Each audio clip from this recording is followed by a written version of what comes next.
kita berjumpa lagi ya masih dengan saya Indra Jaya, yaitu teknisi laptop Palangkaraya. Oke, sebelumnya saya ucapkan Assalamualaikum warahmatullahi wabarakatuh. Semoga Allah memberikan kesehatan, panjang umur, rezeki yang lancar untuk kita semua, amin ya rabbal. Oke, baiklah. Kali ini kita akan membahas cara kerja 19 volt, yaitu di dalam sebuah sirkuit laptop yang berjenis Wistron ya. Mana yang akan kita bahas di sini adalah salah satu laptop dari Wistron, yaitu dengan kode buat J40HR ya. Oke guys, ini kayaknya untuk melihat kodenya ini kita harus lepas pendinginnya. Baiklah, pertama berarti yang kita lakukan adalah lepas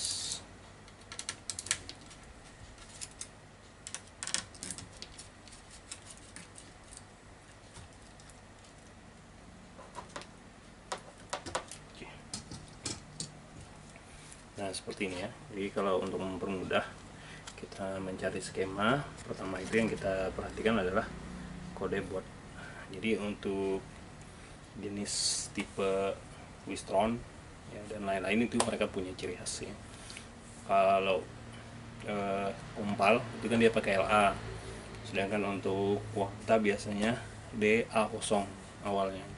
Kalau untuk Asus dia tulis Asus ya, tapi kalau untuk Wistron ini dia pakai JE40HR. Ini macam-macam ya, ada yang JE40CP gitu dan lain-lain. Intinya kalau yang saya sering temukan ini dikasih kotak kayak gini, ini artinya jenisnya Wistron ya. Boardnya juga ciri khasnya biru ya, sama dengan punya kompal, hanya saja kompal kodenya menggunakan LA ya. Oke, kita akan lanjut untuk membahas ini ya. Jadi sekarang yang akan kita bahas ini adalah sebuah laptop Acer, yaitu J40HR atau 4750 ya. Yang mana kalau tadi sebelumnya laptopnya ini udah mati, namun sekarang udah down, tapi kita tidak membahas tentang si laptop ini ya, kerusakannya apa. Yang kita bahas adalah cara kerja di Wistron ini, proses mengalir 19 volt dari adaptor hingga sampai ke sistem sirkuitnya. Oke, saya sudah buka skemanya, maka kita akan zoom ya. Baik, oke. Akan dekatkan. Oke.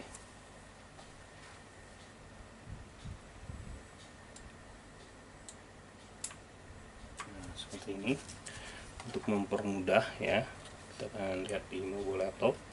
Sini kita perhatikan ini adalah tempat kita menyolok adaptor, kemudian dialirkan melalui kabel ya, kemudian sampailah di mainboard. Di sini kita perhatikan bahwa ada 4 kaki ya, saya diperhatikan 4 kaki, yang mana 2 min 2 plus atau 2 jalur 19 volt dan 2 kaki lagi itu terhubung terhadap ground ya. Jadi ceritanya 19 volt itu waktu kita colokan dari adaptor masuk ke sini, kemudian dikirimkan sinyalnya sampai ke sini nih ya.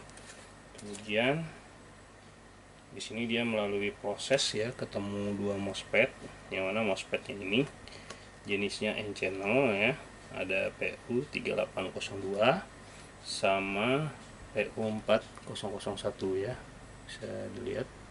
Oke, saya akan buka di skemanya ya untuk mudah mencari jalur 19 voltnya yang sampai sirkuit. Di sini kita akan mengecek PR404 seperti ini ya.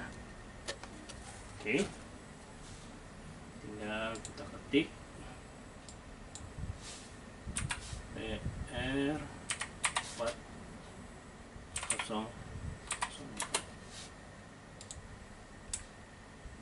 Ini kita dapat ya. Ini kalau bisa dilihat ada PR4004 ya. Sini saya akan jelaskan kita lihat di sini ada AD plus ya, tertulis AD plus ini kepanjangannya adaptor plus atau untuk sistem. Jadi di sini sudah jelas bahwa tegangan ini bersumber dari adaptor yang akan dikirim untuk sistem. Mungkin seperti itu kali ya maksudnya. Apa sih maksud dengan plus? Kita lihat kalau sumbernya di sini dia sistem, artinya di sini adalah sumber yang bersumber dari hasil pemilihan, yaitu power selector ya. Kalau misal dia menggunakan baterai, maka ada flastosis ini dia akan bernilai sesuai baterai, dan ketika menggunakan adaptor dia akan bernilai sesuai dengan adaptor ya. Oke, kita lihat di sini, kita perhatikan. Nah, kita lihat di sini ya, ada PR, kemudian melewati PR ini, di sini namanya ternyata dirubah, yaitu DC Butt Out ya. Jadi nanti yang nama ke sistem itu bisa kita lihat namanya adalah DC Butt Out, yang mana DC ini adalah sinyal DC bersumber dari adaptor, sedangkan baterai out keluar ya. Jadi namanya dirubah di sini. Itu ada flastosis tadi dirubah menjadi DC Butt Out. Oke. Ini kita perhatikan DC Butt Out ini terhubung dengan MOSFET PU4004 berjeniskan P-channel, bisa kita lihat ya. Ini gate-nya kaki 4. Kemudian kita lihat yang dari gate ini panahnya mengarah ke atas ya. Oke, ini kalau dibalik seperti itu ya. Jadi kalau di sini kita lihat dia arahnya ke sana ya. Ting ting. Nah, ini artinya MOSFET berjenis P. Nah, terus kita lihat di sini BT plus ini ya. Kita lihat dari D arah panahnya ini mengalir ke S. Artinya sebenarnya di sini ya, si MOSFET jenis P ini walaupun syaratnya tidak terpenuhi ya, sebesar mungkin lebih kecil lah ya dari source-nya, itu dia tetap dialirkan karena arah panahnya mengarah dari D menuju ke source. Artinya di sini si MOSFET tidak dihidupkan pun dia akan mengalirkan tegangannya langsung. Ini alasan kenapa ketika kita cabut adaptor ya, itu laptop masih langsung bisa berpindah ke baterai, karena sebenarnya si baterai ini ya, tegangan dari baterai ini mengalir standby ya di sini.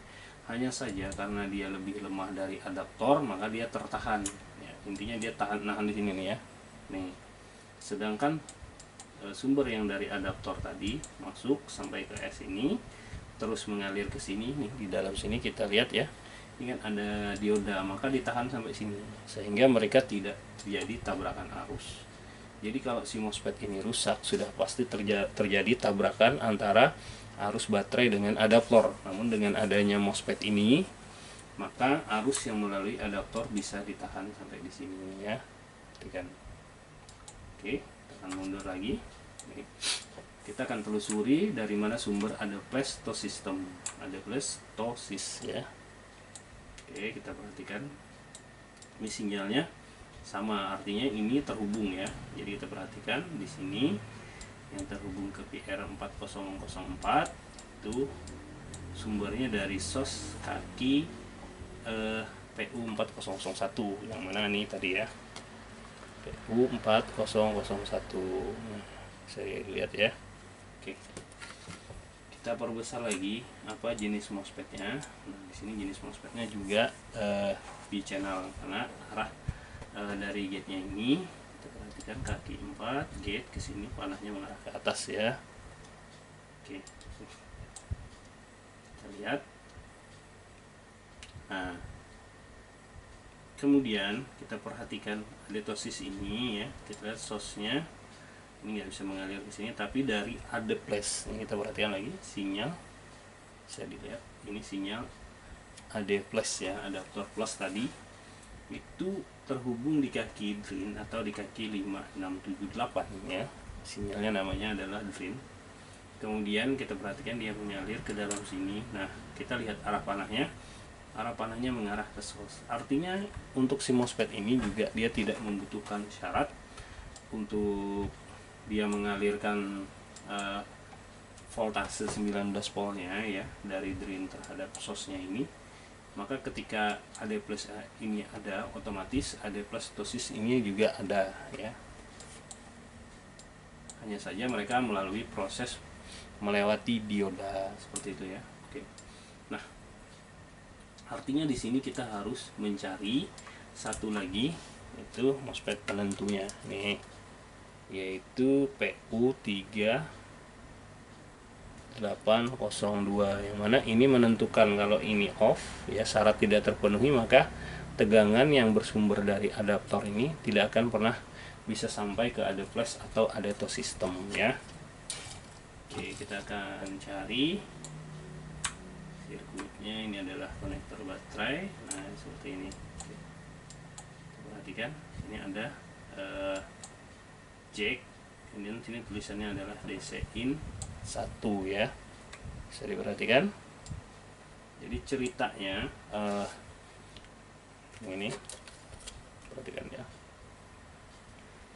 Ini nama soketnya adalah, ini ada tertera di sini ya. Kalau bisa dilihat, kalau nggak bisa ya buka skema sendiri lah ya. Di sini ada tertulis DC in 1. Jadi sesuai dengan skemanya. Kalau ini nggak dibawa-bawa yang ini ya. Ya kan ini kan kabel aja. Oke, jadi adaptor tadi masuk ke sini, kemudian dikirimkan ke soket atau konektor DC in 1. Dan di sini kita perhatikan bahwa ada kaki 1, 2, 4, 5 ground ya. Jadi di sini kaki 1 dan 2 ini adalah plus nih. Sedangkan 4, 5 terhubung terhadap ground ya. Kita perhatikan lagi. Di sini setelah melalui colokan adaptor tadi masuk di DC in 1, kita perhatikan namanya sinyalnya di sini berubah ya. Nama sinyalnya adalah AD underscore JK ya. Mungkin ini panjangannya adaptor jack ya. Itu sih menurut saya saja. Oke. Nah, kita perhatikan lagi sinyal AD underscore JK ini terhubung ke sini. Perhatikan. Sini ada AD underscore JK. Oke. Nah, AD underscore JK ini ya, dia terhubung ke source PU3802 ya, jenisnya ini N channel, yaitu kita bisa lihat bahwa ini jenisnya N, gate-nya arah ke atas ya. Perhatikan ini di arah panahnya ke sana tuh. Ini kalau didirikan gini ya ke atas yang dimaksud. Oke. Nah, di sini kalau kita perhatikan, karena source-nya ini bersumber dari ADJK, kalau kita telusuri ini ya, ini titik ini terhubung source, ini juga source, yang terpisah ini gate ya. Jadi ini dengan ini diperhatikan, ini gate, ini source. Ini mereka tidak terhubung ya. Mereka ini ibarat kabel itu dia pakai kulit seperti ini ya. Nah, jadi mereka tuh tidak terhubung, hanya numpang lewat gini lah ya. Paham ya? Ini seperti ini. Nah, otomatis merah dan hitam ini kan tidak terhubung. Seperti itu juga gate dengan source-nya. Oke. Kalau kita telusuri source-nya, perhatikan dari sini sampai ke sini, kemudian sampai ke sini ya. Oke, kita besarin lagi ini. Ini source-nya ini sampai sini. Di sini dia di blok sama dioda yang ada di dalam MOSFET di channel ini. Bagaimana untuk menghilangkan efek dioda ini ya? Jadi yaitu dengan cara kita harus memenuhi syarat si MOSFET ini, karena dia berjenis P-channel ya, yang mana syarat untuk aktifnya si V-channel ini yaitu tegangan di gate-nya harus lebih kecil ya. Biasanya dia lebih kecilnya sekitar 50% lah ya. Misalnya 19, biasanya untuk gate-nya itu dikasih 9 volt atau 9,5 ya. Sebenarnya minimal ya 5 ya. Kalau 5 masih jalan, 19 cuman biasanya MOSFET akan sedikit panas. Apalagi kalau kurang dari 5 itu biasanya akan terjadi drop, yaitu tegangan 19 setelah lewat dia akan mengecil ya. Jadi di sini biasanya si MOSFET untuk P-channel ini dikasih tegangan sekitar 9,5 volt, yaitu 50% dari tegangan sumber. Nah, kita perhatikan kaki empatnya. Jadi kaki empatnya ini harus memenuhi syarat, yaitu tegangannya harus lebih kecil dengan agar fungsi dioda yang ngeblocking dari source mengalir ke D ini ya itu hilang. Ini kalau untuk sebenarnya untuk jenis MOSFET atau lebih lengkapnya ada banyak ya sekarang menyebar di internet, jadi gampang sekali kita cari ya lebih lengkapnya. Oke, di sini bagaimanakah terjadinya agar terpenuhi syarat si MOSFET ini ya, yaitu tegangan separuh ya 9,5 dari mana dia dapat. Oke, sini kita akan perhatikan, masih ingat, yaitu cara resistor untuk pembagian tegangan. Perhatikan di sini ya. Oke, ADJK nilainya 19 volt ya. Kemudian di sini kita perhatikan gate ini satu terhubung ke PR3808 dan di sini satunya 3807. Yang mana syarat pembagian tegangan ya yaitu 1R terhubung ke sumber, 1R terhubung ke ground satunya, dan di antara 2R ini terhubung terhadap gate ya. Kita lihat di sini PR3808 100K, sedangkan untuk PR3807 itu 200K ya. Nah, jadi di sini berapa hasil tegangan di sini ya? Itu bisa kita hitung menggunakan kalkulator, atau di Android itu ada sudah Electrodroid ya, yang mana dia otomatis. Oke, jadi dia otomatis menghitung. Di sini kita kalau manual hitung gampangnya seperti ini. Kita ambil dari bawah ya. Di sini kita akan ambil yaitu PR3808. Kita keluarkan kalkulatornya. Oke. 3808 nilainya adalah 100K. Ini kita bagiannya adalah 3808 ditambah 3807 baru ya. Jadi 100 itu kita bagi hasil dari penambahan 3807 dengan 3808. Jadi di sini intinya totalnya 300, artinya 100 kita bagi 300. Oke. Kemudian kita klik sama dengan hasilnya adalah 0,33333 ya. Banyak banget lah 3 itu. Nah, hasil pembagian ini kita kalikan dari sumber, karena sumbernya ini bersumber dari adaptor ya. Kita anggap saja 19 volt. Maka di sini tinggal kita klik kali 19. Nah, nih. Hasilnya adalah 6,3 volt ya, bisa dilihat. Kita besarin, ting ting ting. Nah, oke, kelihatan ya. Jadi di sini tegangannya itu dia apakah bernilai 6,3 pas atau 7 atau 8, intinya sih di sini nggak masalah ya, karena untuk kuanta sendiri mereka menggunakan tegangan 9,5 volt dan itu udah stabil kok ya. Jadi di sini kalaupun tegangan ini lebih dari 6,3 ya, misal sampai 9 juga sih nggak masalah, atau mungkin 5 juga masih nggak masalah ya. Yang penting jangan sampai tegangannya bernilai 16, 17 atau mendekati ya. Nah, oke. Di sini kita udah tahu bahwa hasil pembagian ini gate-nya mendapatkan tegangan sebesar 6,3 volt. Jadi ini udah sangat jelas ya. 6,3. Sini sumber 19 gate 6,3. Artinya itu udah minusnya banyak ya di bawah 5. Yaitu minusnya sekitar 8 volt setengah lah ya, 8,7 volt ya. Nah, itu sudah sangat cukup ya, untuk membukakan maksimal si MOSFET. Jadi si MOSFET ini dia juga ada namanya sistem saturasi. Jadi ketika dia udah mentok buka full, dia tidak akan berbuka lebih lagi dari itu ya, seperti pintu itulah. Kalau udah kita buka mentok dinding, walaupun kita dorong sekuat apapun ya udah dia mentok sampai dinding. Seperti itu juga sebuah MOSFET. Jadi bukaannya ketika sudah terpenuhi yaitu minimal 5 volt ya. Kemudian lebih dari itu minnya, dia bukanya ya udah segitu-gitu aja gitu. Artinya sudah terbuka lebar. Nah, di sini ketika syarat sudah terpenuhi, maka ADJK ini akan diseberangkan melalui MOSFET ini, yaitu MOSFET P channel ya.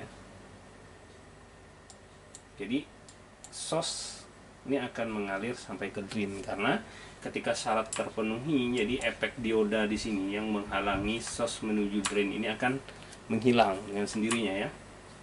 Dan kalau syaratnya hilang, ya dia akan balik lagi seperti itu ya. Oke, kemudian dikirimkan. Nah, di sini kita lihat setelah melewati PU308 ini, maka sinyal berubah menjadi AD+ ya.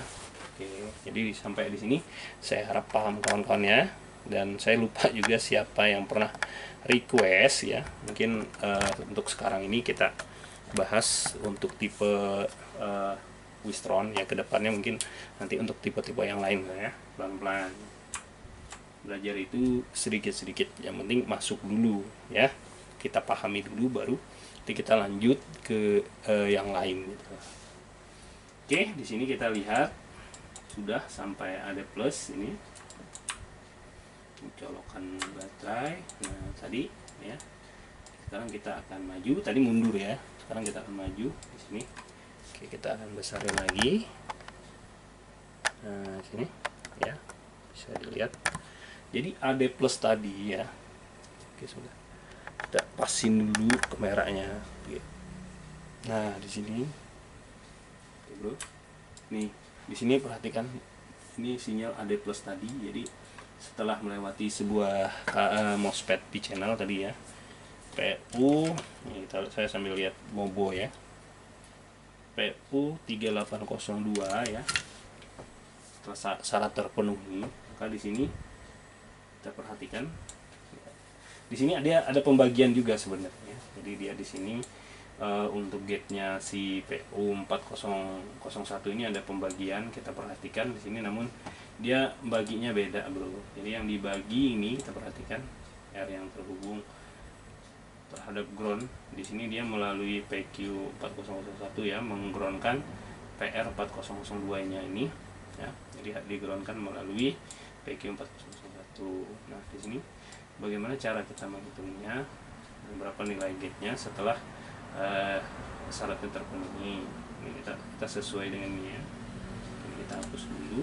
Jadi kita tulis dulu 49 kayak dibagi 149, karena ini 49 yang atas terhubung terhadap sistemnya ini yaitu 100 kilo ya, jadi totalnya 149. Ini 49 tadi kita bagi 49 kita bagi 149, kita sama dengan 0,3 kita kalikan 19 dengan, nah ini hasilnya kurang lebih ya. Jadi yang tadi 6,3, yang ini 6,2. Oke. Namun yang perlu diingat lagi kawan-kawannya, saya ulang bahwa walaupun syarat ini tidak terpenuhi ketika di MOSFET pertama tadi, yaitu MOSFET PU3802 ya tadi, sebentar ya, betul 3802 yang pertama tadi, itu sebenarnya sampai ke AD+ ini maka dia akan langsung bisa mengalir seperti saya jelaskan. Oke, kita perbesar lagi. Karena di sini yang terhubung ke AD+ ini ground drain-nya, kita perhatikan, karena P-channel ini arah panah besarnya ini mengarah dari drain terhadap source. Jadi ketika AD+ ini sudah ada tegangan terhubung ke kaki drain, maka akan dialirkan begitu saja melewati diodanya menuju ke source. Tentu saja di sini kalau dia tidak diaktifkan ya syaratnya, maka akan ada pemotongan pajak yaitu sebesar 0,7 volt oleh si dioda untuk dia aktif ya. Oke, jadi cara-cara kerjanya seperti itu. Sudah, kemudian nah ini kemudian di sini nama sinyalnya tadi AD+ TOSIS, AD+_TOS system ya. Jadi di sini sebenarnya kepanjangannya sistem.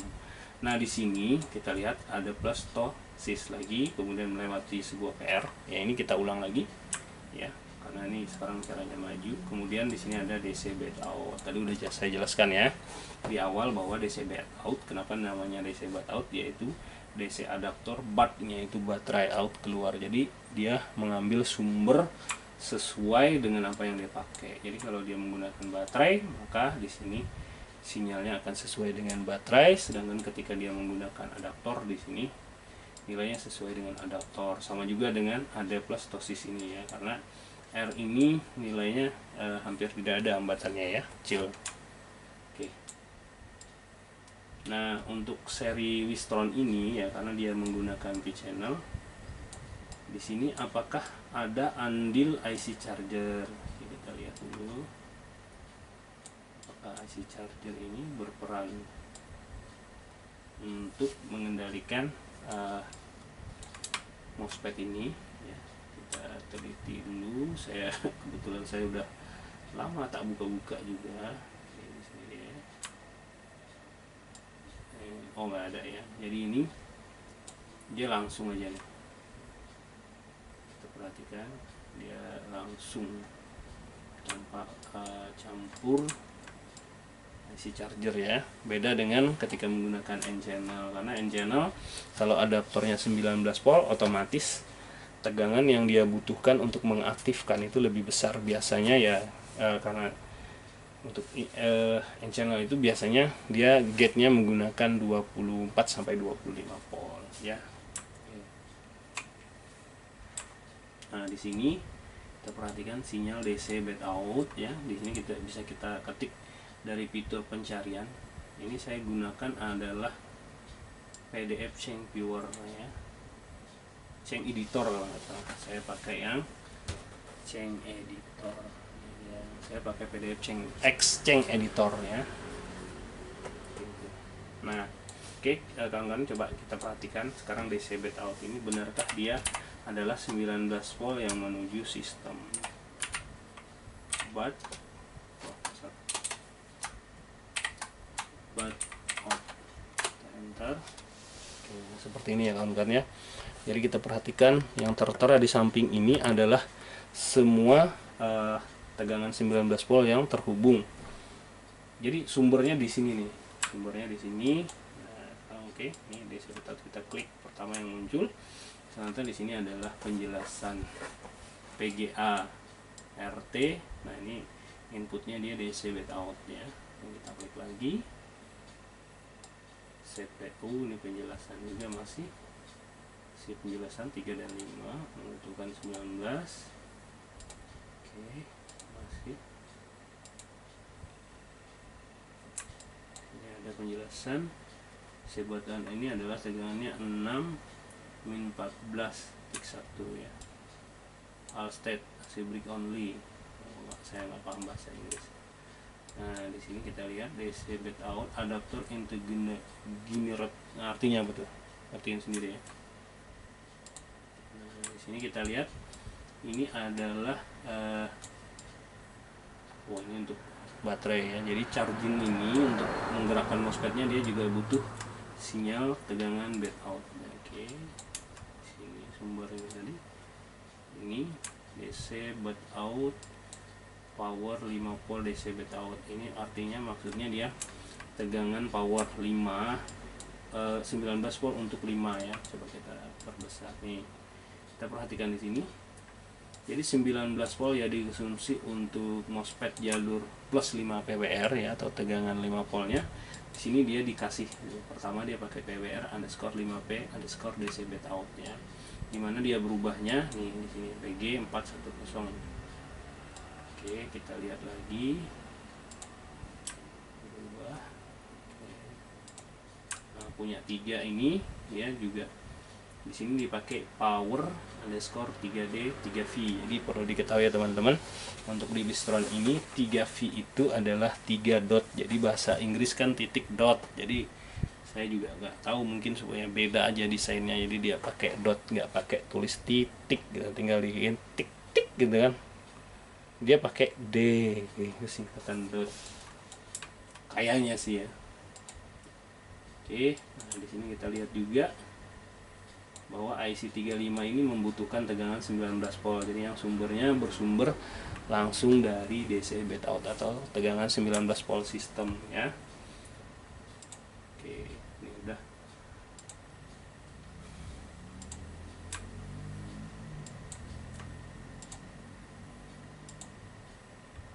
DC bed out. Ini adalah P-core. P-core juga membutuhkan power picor pin. Sumbernya bersumber dari power underscore DC bed out PCC core. Ini tentu saja ada tempat berubahnya ya. Nah dari sini. Oke. Ya saya harap teman-teman paham ya. Jadi mungkin ini penjelasannya aja yang cukup panjang. Intinya sih sini simple ya. Kita perkecil dulu videonya. Oke. Jadi yang saya lakukan di sini yaitu menjelaskan proses perjalanan tegangan 19 volt dari adaptor hingga ke tengah sirkuit sini nih.